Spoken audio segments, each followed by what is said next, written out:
Hello warriors, welcome to college option. और आपके काफी कमेंट आ रहे थे कि भैया अब हमारा जो बिटसेट का एग्जाम है उसकी डेट अगस्त में चली गई है, तो एक प्रिपरेशन वीडियो इस पे होनी चाहिए। तो यार मैं ये प्रिपरेशन वीडियो लेके आया हूँ 40 to 45 डेज का। इसको मुझे बोर्ड पे बताना चाहिए था, लेकिन आपको ऑलरेडी मैंने कम्युनिटी पोस्ट भी डाला था और पहले भी वीडियो में बता चुका हूँ कि मेरा जो एंकल है वो उसका लिगामेंट है वो ब्रेक कर गया, इसलिए प्लास्टर लगा हुआ है, तो वो मैं खड़ा होकर बता नहीं सकता। लेकिन दिक्कत लेने की कोई बात नहीं है, मैं सिर्फ पेपर पे बताने वाला हूँ थोड़ी देर के अंदर। इस वीडियो को एंड तक देखना, क्योंकि इसमें मैं काफी कुछ चीजें आपको बताने वाला हूँ, क्योंकि काफी लोगों को यही नहीं पता होता कि जो बिटसेट का जो पेपर बनता है उसके अंदर जो मैथमेटिक्स आपका जो पोर्शन है उसके अंदर सिर्फ 2 टॉपिक से 60% सिलेबस आता है, 60% क्वेश्चन।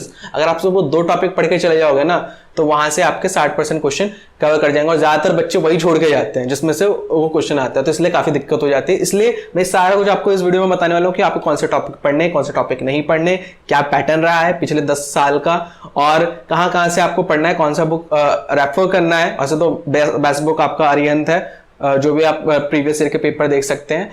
और साथ ही साथ यार जो बिटसेट का जो पेपर होता है ना जेईई से काफी अलग है। पहले तो आप ये सब चीज समझिए, क्योंकि जो बिटसेट है वो आपकी एक्यूरेसी और स्पीड नापता है, और जो जेईई का जो पेपर आता है वो आपका एप्लीकेशन बेस्ड नापता है कि आप एक किसी कॉन्सेप्ट को कैसे अप्लाई कर सकते हो, ठीक है। और उसके अंदर आप जेईई का देखोगे तो जेईई में 75 क्वेश्चंस होते हैं और 180 मिनट्स होते हैं। इसका मतलब 2 मिनट्स एंड 25 सेकंड्स के आसपास आपको टाइम मिलता है। लेकिन वहीं अगर आप बिटसेट की बात करोगे तो सिर्फ 150 क्वेश्चंस होते हैं, 180 मिनट होते हैं। अब जो बिटसेट के क्वेश्चन का लेवल की अगर मैं बात करूं तो जेईई से काफी कम होता है, यानी इतना जेईई के लेवल तक के क्वेश्चन नहीं होते, काफी नीचे लेवल के होते हैं जेईई से। और इसमें जो आपके जो पास्ट ईयर के हैं ना जेईई के क्वेश्चन, जो आपका 2012, 2014, 2015, 16 तक आ चुका है, उसको यार हमेशा वो रिपीट आ जाते हैं बिटसेट के अंदर, तो उसको जरूर देखते रहना है। अभी मैं सारा कुछ आपको वीडियो में बताने वाला हूँ कैसे कैसे आपको स्ट्रेटेजी। चलो यार अपनी इस वीडियो का सफर शुरू करते हैं। सो यार सबसे पहले हम लोग पैटर्न की बात करेंगे। 370 प्लस मार्क्स 40 डेज के अंदर, अच्छा 45 डेज का प्लान है, लेकिन मैं 40 दिन का बना रहा हूँ। इस 5 दिन आपका एक्स्ट्रा जो रहेगा वो आपका रहेगा रिवीजन के लिए। पैटर्न क्या है? पैटर्न ये है बिटसेट का कि जो फिजिक्स का पेपर, फिजिक्स का जो होता है 40 क्वेश्चन होते हैं, केमिस्ट्री आपके 40 क्वेश्चन होते हैं, मैथ्स में 5 क्वेश्चन ज्यादा होते हैं 45, और इंग्लिश और लॉजिकल रीजनिंग यही एक वो है जो कि पूछता है, और उसके होते हैं 25 क्वेश्चन, जिसमें से 10 क्वेश्चन होते हैं लॉजिकल रीजनिंग के, एलआर के, और जो आपके 15 क्वेश्चन होते हैं वो होते हैं इंग्लिश के। अच्छा, अब दूसरा क्वेश्चन उठता है कि भैया हम इंग्लिश कहाँ से पढ़े, ठीक है। तो यार देखो, इंग्लिश को पढ़ने के लिए आप अपना क्लास 12 की जो भी टेक्स्ट बुक है आप उसको पढ़ सकते हो, वहीं से आता है जो आता है। और जो ये लॉजिकल रीजनिंग है, जैसे आपने डिकोड कोड सीखा होगा ना, डिकोडिंग करनी, कोडिंग कैसे हो देख लीजिएगा। इसी तरीके से काफी कुछ होंगे, एप्टी आपके होंगे, एप्टी के क्वेश्चंस होंगे, प्रॉफिट लॉस के भी क्वेश्चन पूछ देते हैं कभी कभार ये लोग, कभी कभार, हमेशा नहीं बोल रहा। और आपका क्या कहते हैं जो फिगर्स के जो क्वेश्चंस होते हैं वो पूछते हैं, फिगर किस तरीके से आपको रिड्यूस करना है। अब हम बात करते हैं सीधा इसके ऊपर कि भैया फिजिक्स के अंदर क्या है। अब फिजिक्स के अंदर मैंने सारे जो टॉपिक्स हैं मैंने उसको 6 पार्ट में बांट दिया। इलेक्ट्रोडायनेमिक्स, जिसमें आपकी पूरी इलेक्ट्रिसिटी आएगी, ठीक है, electricity, current electricity, magnetism, EMI, AC, जितना भी कुछ है वो आपके इलेक्ट्रोडायनेमिक्स में। Modern physics, optics, modern physics के अंदर आपका सेमीकंडक्टर भी इसी के अंदर है, okay. Optics, heat and thermodynamics, mechanics में आपका टोटल मैकेनिक्स है, इवन फ्लूइड मैकेनिक्स भी इसी के अंदर जुड़ा हुआ है, ठीक है, और एसएचएम एंड वेव्स। अब बात करते हैं कि इसके क्वेश्चंस कितने आते हैं, हर साल इसके कितने क्वेश्चंस बनते हैं। अगर मैं बात करूं कितने क्वेश्चंस बनते हैं तो इलेक्ट्रोडायनेमिक्स के बनते हैं 12 to 13 क्वेश्चंस हर साल रहते हैं, ठीक है। 12 या 13 क्वेश्चंस आएंगे, जिसके अंदर से करंट इलेक्ट्रिसिटी आपको जरूर करना है चैप्टर, क्योंकि वहां से 2 से 3 क्वेश्चन वो करंट इलेक्ट्रिसिटी का ही देते हैं, ठीक है। तो इस आपको इलेक्ट्रोडायनेमिक्स करेंगे तो 12 से 13 क्वेश्चन वहां से आने हैं। मॉडर्न फिजिक्स 4 से 6 क्वेश्चन रहते हैं, किसी टाइम पे 6 क्वेश्चन पूछ देते हैं, किसी टाइम पे 4। ये पिछले लास्ट 10 ईयर्स की मैं बात कर रहा हूँ, जो ट्रेंड है उसके हिसाब से बात कर रहा हूँ, ठीक है। तो ये ज्यादा ऑथेंटिक होगा, आप इसके थ्रू करेंगे तो ऑप्टिक्स से 3 क्वेश्चन आते हैं, हीट एंड थर्मोडायनेमिक्स से यहाँ पे 4 से 5 क्वेश्चन आते हैं हर साल। और मैकेनिक्स की बात करूं तो यार 9 से 11 क्वेश्चंस आते हैं मैकेनिक्स के अंदर। अब मैं बताऊंगा भाई मैकेनिक्स में क्या पढ़ना है, मैं सब में बताऊंगा आपको पढ़ना क्या क्या। एसएचएम एंड वेव्स से 2 से 3 क्वेश्चन। अच्छा, आप ये देख रहे हो इलेक्ट्रोडायनेमिक्स, मॉडर्न फिजिक्स और ऑप्टिक्स, ये जो 3 टॉपिक है ये आपका पूरा क्लास 12 है। यहाँ से आपके 25 क्वेश्चन आ रहे हैं। कितने आ रहे हैं? 25।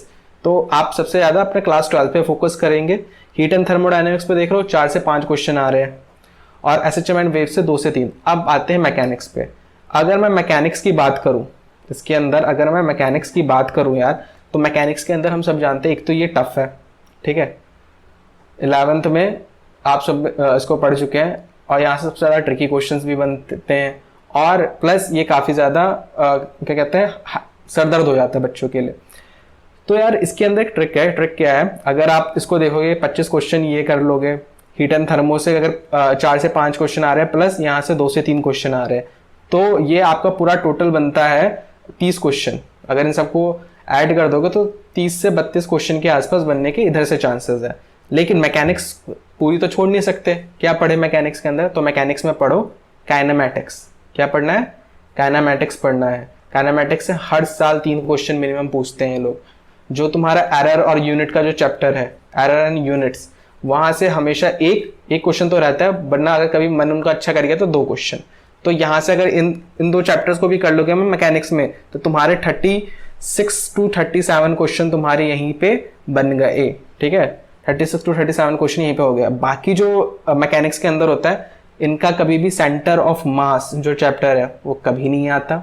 रोटेशन की अगर मैं बात करूं तो रोटेशनल मोशन से सिर्फ और सिर्फ 1 क्वेश्चन आता है। बहुत लंबा लेंथी चैप्टर है, करना है तो कर लेना, वरना मैं तो कहता हूँ छोड़ ही दो इन सब चैप्टर्स को। फिर अगर मैं बात करूं ग्रेविटेशन का, ग्रेविटेशन से 1-2 क्वेश्चन बनते हैं। थोड़ा सा इजी चैप्टर है, लेकिन उसके लिए काफ़ी कुछ पढ़ना पड़ जाएगा। वर्क, पावर एंड एनर्जी, उसके लिए तुम्हें लॉज ऑफ मोशन पढ़ना पड़ जाएगा।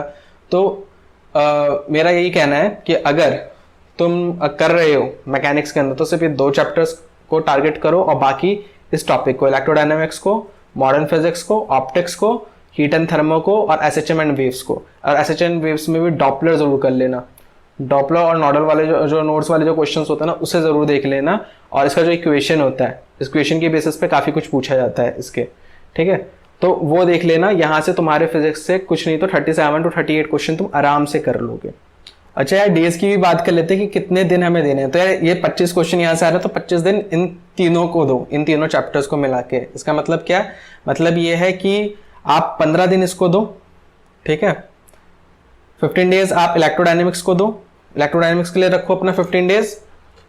5 डेज आप रखिए मॉडर्न फिजिक्स के लिए, 5 डेज रखिए आप ऑप्टिक्स के लिए। यहां से आपका 25 डेज हो जाएंगे। फिर हीट एंड थर्मो की अगर मैं बात करूं तो अगेन 5 दिन हीट एंड थर्मो को दो, 5 दिन मैकेनिक्स को दो। क्योंकि मैकेनिक्स को सिर्फ 5 दिन क्यों बोल रहा हूँ, तो काइनेमेटिक्स और एरर्स के बात कर रहा हूं मैं बस। और एसएचएम एंड वेव्स में 3 से 5 दिन, ठीक है। बाकी तुम इसमें 5 to 7 डेज अपना रिवीजन कर सकते हो इन 45 डेज के प्लान के अंदर। ये आपका 40 दिन हो गया। बाकी आपके एक्स्ट्रा जो भी 5 दिन बच रहे हैं, आप उसके अंदर रिवीजन कर सकते हो। कहते हैं मैथमेटिक्स की। मैथमेटिक्स की बात करूं तो मैंने कहा था कि 2 टॉपिक्स से 60% क्वेश्चन आता है। वो 2 टॉपिक कौन से हैं? पहला टॉपिक का नाम है कैलकुलस, दूसरा टॉपिक का नाम है कोऑर्डिनेट ज्योमेट्री। कोऑर्डिनेट ज्योमेट्री के अंदर पहले मैं एक चीज बता देता हूं। कोऑर्डिनेट ज्योमेट्री में आपका सर्कल, पैराबोला, हाइपरबोला, एलिप्स, ये सब आ रहा है, ठीक है, इसके अंदर। और साथ ही साथ मैंने वेक्टर एंड 3D को भी इसी में डाला है कोऑर्डिनेट ज्योमेट्री में। फिर आपका जो स्ट्रेट लाइन होता है वो भी इसी के अंदर है, कोऑर्डिनेट ज्योमेट्री के अंदर ही आएगा वो सब, ठीक है। कैलकुलस में आपका पूरा कैलकुलस है, यानी differentiation, integration, differential equation, okay, और एओडी है, और आपका एओआई है, यानी एप्लीकेशन ऑफ इंटीग्रेशन जो था। कैलकुलस की अगर मैं बात करूं तो कैलकुलस से आपका 12 से 13 क्वेश्चन आता है हर साल। वापस बोल रहा हूँ, 12 से 13 क्वेश्चन, तो बिल्कुल सोचना मत इसे छोड़ने की इस टॉपिक को। कोऑर्डिनेट ज्योमेट्री की अगर मैं बात करूं तो 10 क्वेश्चन मिनिमम तुम्हें मिलेंगे ही मिलेंगे। 10 से 11 क्वेश्चन मिलते हैं, लेकिन 10 तो मान के चलो कि मिलेंगे ही मिलेंगे। और इन दोनों को अगर देख लोगे ना, मिक्स मिला लोगे इन दोनों को, तो तकरीबन तुम्हारे 22 से 24 क्वेश्चन यहां से ही बनने हैं, समझो। 22 से 24 क्वेश्चन, 45 क्वेश्चन में से 22-24 क्वेश्चंस, अपने आप में लॉटरी है ये यार। फिर बात करूं प्रोबेबिलिटी की, प्रोबेबिलिटी में से 3 क्वेश्चन मिनिमम मिलने ही मिलने हैं। चैप्टर इजी है, आराम से कर सकते हो। ट्रिगो में 4 क्वेश्चन, ठीक है। और अलजेब्रा में, बाकी अलजेब्रा के अंदर जो भी आपका बचता है, यानी 15 क्वेश्चन आपके अलजेब्रा से पूछते हैं, लेकिन बोलोगे भैया इसमें तो काफी क्वेश्चन पूछे अलजेब्रा में, लेकिन आप अलजेब्रा को देखो पहले कितना ज्यादा है। इसमें आपका बायनॉमियल थ्योरम है, सीक्वेंस एंड सीरीज है, मैंने इसके अंदर मैट्रिक्स भी डाल दिया, मैंने इसके अंदर सेट, रिलेशन एंड फंक्शन सब कुछ डाल दिया। लेकिन रुक जाओ, अभी इसका भी कर देता हूँ कि अलजेब्रा में तुम्हें क्या पढ़ना है, ठीक है। 15 क्वेश्चन आते हैं, लेकिन उन 15 क्वेश्चन में अगर मैं बात करूँ कॉम्प्लेक्स एंड क्वाड्रेटिक इक्वेशन, ठीक है, ये चैप्टर के नाम तो सुने होंगे। यहाँ से सिर्फ इन दो चैप्टरों से, इन दोनों चैप्टरों को अगर मैं मिला दूं तो 3 से 4 क्वेश्चन बनते हैं यहीं से, ठीक है। वही आगे अगर मैं इसके अंदर मैंने सेट भी रखा हुआ है, सेट्स रिलेशन एंड फंक्शन, ठीक है। सेट रिलेशन एंड फंक्शन अगर कर सकते हो, अगर आता है समझ में, तो फिर 3 क्वेश्चन यहाँ से बनते हैं। तो देख रहे हो 6 क्वेश्चन तो तुम्हारे यहीं पे निपट गए 15 में से, बचा 9 क्वेश्चन। अब 9 क्वेश्चन में क्या करना है भैया, देखो यार अगर इन सबको कर लोगे ना ढंग से तो तुम्हें अलजेब्रा में ज़्यादा दिमाग यानी ज़्यादा वो मेहनत करने की जरूरत नहीं पड़ेगी, क्योंकि बायनॉमियल थ्योरम से जो होता है एक क्वेश्चन आता है, तो मैं नहीं समझता इसे करोगे कि इसमें काफ़ी टाइम कंज्यूम होता है। दूसरा P and C permutation combination से सिर्फ 2 क्वेश्चन आता है, अगर समझ में आता है चैप्टर तो करो, नहीं आता तो छोड़ दो, सिंपल। आता है तो करो, नहीं आता तो छोड़ दो। सेट एंड रिलेशन करना है क्योंकि 3 क्वेश्चन मिनिमम मिलेंगे, कॉम्प्लेक्स और क्वाड्रेटिक से 3 से 4 क्वेश्चन मिलेंगे। प्रोबेबिलिटी जरूर देखना है, ट्रिगो जरूर देखना है, कैलकुलस और कोऑर्डिनेट। अगर मैथ में बहुत ज़्यादा प्रॉब्लम है तुम्हें तो सिर्फ इन 2 टॉपिक को करके जाओ। अगर मैथ थोड़ी सी ठीक ठाक आती है तो प्रोबेबिलिटी, ट्रिगो और अलजेब्रा के अंदर सिर्फ इन 2 टॉपिक्स को कर लो। यहाँ से कर लोगे तो मिनिमम कुछ नहीं तो तुम 35 से 38 क्वेश्चन कर सकते हो, 35 to 38 क्वेश्चन यहाँ से कर पाओगे। अच्छा, अब टाइम कितना बांटना है, हमारे पास है 40 डेज। कितने डेज है हमारे पास, 40 डेज। तो अब उन 40 डेज को मैं किस तरीके से डिस्ट्रीब्यूट करूँ यहाँ पे कि वो हो जाए। तो सबसे पहले 12, और इसके अंदर थोड़ा सा ज़्यादा टाइम लगता है तो 13 दिन। तो इस इन टोटल आपको 25 दिन इसमें देने हैं। 25 दिन इसमें हो गए। फिर आपके पास कितना टाइम बचा, आपके पास टाइम बचा 15 डेज। आप 15 डेज को कैसे करोगे, इसको उसमें करोगे 3 डेज आप प्रोबेबिलिटी में दो, ठीक है, 3 डेज आप ट्रिगो में दो। फिर जो बाकी 9 दिन जो बचे वो आप इन दोनों चैप्टरों को दे सकते हो। नहीं तो अगर आपका मान लो इसके अंदर से 7 दिन देना चाहिए इन 2 चैप्टर्स को करने के लिए, लेकिन 2 बफर है। मान लो अगर आपके इन दोनों दिन में यानी कैलकुलस और कोऑर्डिनेट में अगर कहीं क्वेश्चन पूरे नहीं हो पाते तो उसको करना है आपको, ठीक है। यहाँ पे सारा खेल स्पीड और एक्यूरेसी का है। तो स्पीड और एक्यूरेसी सिर्फ और सिर्फ ज़्यादा से ज़्यादा क्वेश्चन करने में आएंगे। वापस बोल रहा हूँ, पास्ट ईयर के क्वेश्चंस ज़रूर करना, पास्ट ईयर के हमेशा आपके पास होने चाहिए। जेई के भी पास्ट ईयर के करने हैं और बिट्स के भी पास्ट ईयर के करने हैं, बिट सेट के। पहले मैं एक और चीज़ बताना भूल गया हूँ, मैथमेटिक्स में जो आपका एप्लीकेशन ऑफ यानी एओडी जो है, एप्लीकेशन ऑफ डेरिवेटिव्स और डिफरेंशियल इक्वेशन, डिफरेंशियल इक्वेशन की बात कर रहा हूँ मैं, जो 9 चैप्टर है तुम्हारा एनसीईआरटी का, ठीक है, उसकी बात कर रहा हूँ। यहाँ से 6 क्वेश्चन मिनिमम बनते हैं। तो इन 2 चैप्टर को तो छोड़ने की बिल्कुल भूल मत करना, इन 2 चैप्टर को ढंग से कर लेना। कैलकुलस के अंदर भी 6 क्वेश्चन मिनिमम इन्हीं 2 से आने वाले हैं, ठीक है। तो इस दोनों को जरूर कर लेना मैथ्स के अंदर। अब केमिस्ट्री की बात करते हैं। केमिस्ट्री तुम्हारा फिजिकल, ऑर्गेनिक, इनऑर्गेनिक में डिवाइडेड है, ठीक है। अगर मैं इसकी बात करूँ फिजिकल की, तो फिजिकल भी तुम्हारा 2 पार्ट में, एक फर्स्ट पार्ट है, एक सेकंड पार्ट है। फर्स्ट और सेकंड पार्ट का मतलब क्या है, यानी ये आपका तुम्हारा जितना भी 11th क्लास है वो मैंने फिजिकल फर्स्ट में डाला है, फिजिकल सेकंड में तुम्हारा जितना भी 12th है, केमिकल काइनेटिक्स, सरफेस केमिस्ट्री, सारा कुछ इसके अंदर आता है। तो अगर मैं पूरे फिजिकल की बात करूँ कि कितने क्वेश्चन बनता है फिजिकल से, अगर मैं बात करूँ फिजिकल से कितना क्वेश्चन बनता है, तो यार देखो 16 से 18 क्वेश्चन तुम्हारा सिर्फ फिजिकल केमिस्ट्री से आना है।